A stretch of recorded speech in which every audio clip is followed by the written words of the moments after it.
நிறைய இன்பங்களை அனுபவித்துக் கொண்டிருக்க முடியும்.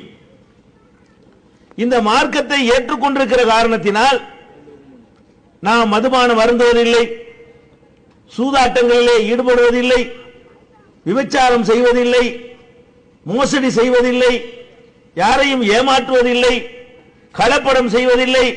இப்படி நிறைய நமக்கு கட்டுப்பாடுகளை விதித்து நிறைய சிரமங்களை இந்த மார்க்கத்தை ஏற்றுக்கொண்ட காரணத்திற்காக நாம் சுமந்து கொண்டிருக்கிறோம். அப்படியானால் இந்த மார்க்கத்தை நம்ம ஏன் தேர்ந்தெடுக்கணும்?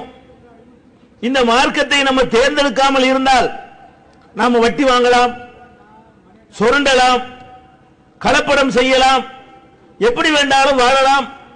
இப்படி ஒரு வழி நம் முன்னால் இருக்கக்கூடிய நேரத்தில் நாங்கள் எப்படி வேண்டுமானாலும் வாழ மாட்டோம், இப்படித்தான் வாழ்வோம் என்ற ஒரு நெறியோடு இந்த மார்க்கத்தை நாம் ஏற்றுக்கொண்டதற்கு என்ன காரணம் என்று சொன்னால், நாம் வாழுகிற இந்த உலக வாழ்க்கை ஒரு அற்பமான வாழ்க்கை.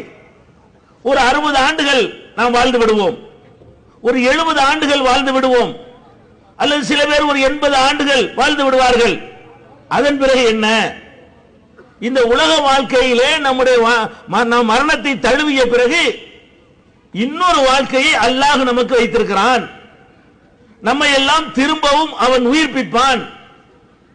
நம்முடைய நன்மை தீமை பட்டியலை நம் முன்னே வீசி எறிந்து, இதோ பார்த்துக்கொள், நீ எழுதிய விடையை பார்த்துக்கொள், உன்னுடைய மதிப்பீட்டை, உன்னுடைய மார்க்கை பார்த்துக்கொள் என்று அல்லாஹ் ஒரு தீர்ப்பு வழங்குவான், நியாய தீர்ப்பு.